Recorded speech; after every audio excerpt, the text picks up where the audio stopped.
The situation appears to be, at this moment, that war has begun in the Middle East. A squadron of F-15s took off not very long. It was called the Perfect War, a mission carried out with surgical precision. But ironically, many of the 366 Americans killed in Desert Storm were victims of friendly fire, a term invented by the Pentagon to explain that in the frenzy of war, we sometimes kill our own. Since we began as a nation, we have gone to war 12 times. We have lost nearly 2 million lives, and we have left many of our soldiers behind on the field of battle, bloodied and scarred, drunk with dark images, neglected and angry, in need of help. The way I live now is like I lived back in the jungle. 15 years later, look at me. This is where I live at. Send me a postcard.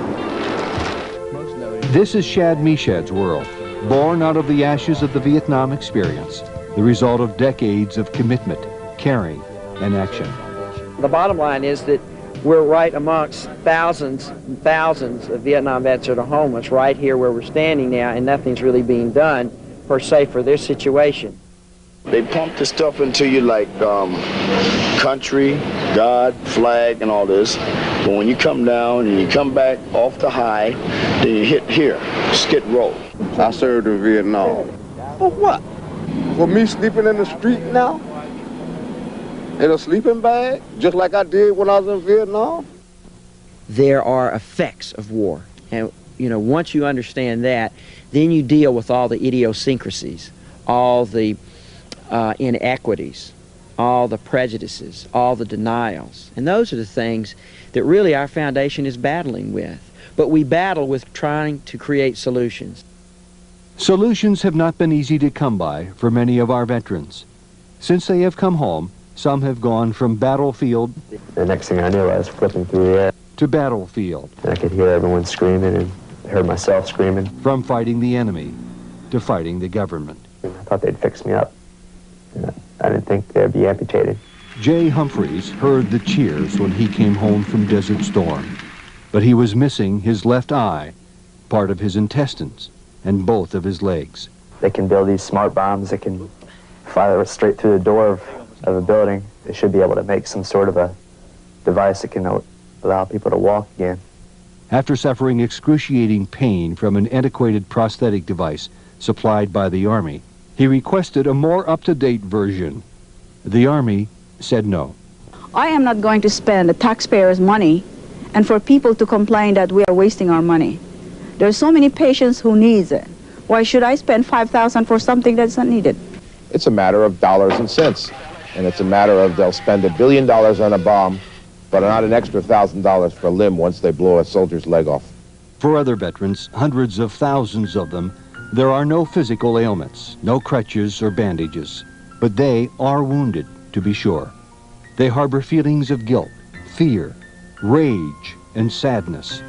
They experience flashbacks and emotional trauma. And I remember looking at the pile of men that had been alive an hour before and were dead now, and I was one of the guys that picked them up and put them on the medevac choppers as they went out, and parts of the bodies were coming off my hands, and it was really very... But I know I went numb. I was just totally numb, and I felt aged when I came back. I knew I was only 20 that day, but I might as well have been 80. Shad Meshad has spent almost half of his life fighting in this arena. He has acted as therapist, friend, and confidant to thousands of troubled soldiers, and he has helped dispense sanity from the jungles of Vietnam to the battlegrounds of Watts. When 60 Minutes investigated the Veterans Administration a few years back for not adequately treating the wounds of war, they put the issue of PTSD, post-traumatic stress disorders, in prime time, front and center, to 25 million Americans. His name is Shad Meshad, and he took us to a place where 20 years ago he found a group of veterans sick with PTSD. They mistrusted society, their government, and especially the Veterans Administration. They hid out here and rebuilt Vietnam. Meshad, both a veteran and a therapist, tried to help. At the time, the only thing he could do was to get them to talk it out. Talking might keep them from self-destruction. I came down here one day. 20 years later, this is the result of Meshad's work. small storefront meeting places throughout the country called vet centers. Congress insisted that the reluctant Veterans Administration get out of Washington and do something local and innovative. Give them places to talk it out outside of VA hospitals. Well, one thing you have to understand is the VA as an entity has never liked the Vet Center program. It's an insult, basically an embarrassment. The VA's established routines and procedures couldn't include the new therapies required to treat PTSD. Meshad explains. I mean, it was jammed down the VA's throat. I mean, literally, it was stated that it would have been better to put the Vet Center program under forestry or agriculture, as funny as that may sound, for the logistical support that we needed to get started. And we were a little $20 million plus program that took care of all the Vietnam vets. And here they've got a $24 billion program that couldn't address Vietnam vets. As executive director of the VVAF, Meshad has taken the lessons from the bureaucratic nightmare of the Veterans Administration and designed a more efficient system to deliver services to the veterans who need them. Without the private monies coming in, the whole thing falls on the lap of the government. And the government doesn't do a really good job in efficiently and quickly providing services. I mean, we could have put in for a grant to the National Institute of Mental Health and heard 12 to 18 months later about doing a workshop on returning warriors. And with the VVF, it took how long? Well, it took about 72 hours, actually, from the time I talked to Shad to the time we were standing in front of an audience of people that needed to hear the kind of information that we had to give them. One by one, from Denver to Jacksonville to Cleveland, through a network of the world's experts in the field of PTSD, soldiers are being brought home from the battlefield at last. The Vietnam Veteran Aid Foundation is really a remarkable foundation in the sense that here is a private foundation that's championing the cause of the underdog. They're really providing an advocacy for veterans who are either disenfranchised in our country or who are homeless or who need assistance of many types. They need a foundation like BVAF because they don't have anywhere else to turn. People like Harry Haygood and others had nowhere else to turn until the Southern California Veterans Services Council, a hands-on organization funded by the VVAF, began a job training and placement program for homeless vets. It gave me dignity, my self-pride back, a self-motivation, and a strong outlook on life. I always wanted to, go back to school and get some type of training, technical training or skill. And being homeless is real difficult to attend school if you're on the streets.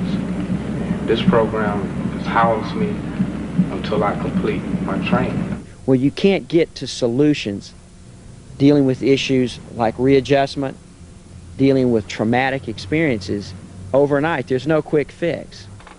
And I wish that there had been someone, anyone, that could have done something to help me a long time ago. I wouldn't have hurt myself, and I wouldn't have hurt the ones that are around me as much as I have. People's lives are at stake. The problems that come out of a war can lead to depression, can lead to suicidal ideation. We know this. So what Shad is doing and the VVAF is doing is raising money to provide opportunities and ultimately saving lives. There's no question about that. And you've got to show you can make a difference, and you've got to be up front. It's not like you do this and this person's cured or this situation's fixed, but it's the beginning. It's a process. And we really provide that opportunity. What all these things say about Shad and about the Vietnam Veterans Aid Foundation is that they have a very unique role to play. They fill in the niches. They fill in places where either no one wants to go or that no one legally can go. And they put a heart and soul into it, not just regulations, not just laws. And as a result, they can provide the kind of services that you can't find anywhere. Theologians, philosophers, and great thinkers throughout history have all warned us of the disastrous effects of war on the human spirit. But it is our duty as a nation to assign meaning to their sacrifice, to determine whether their efforts have gone for peace and hope and justice, or for nothing more than heartbreak and homelessness and horror. This is what Shad Meshad and his Vietnam Veterans Aid Foundation are all about. To make warriors and their families strong at the broken places, to return them whole to their communities, and to let the wisdom and truth about war be heard by the next generation of Americans. Allied combat operations are being suspended as of now. Please be a part of the healing. Please contribute to the VVAF.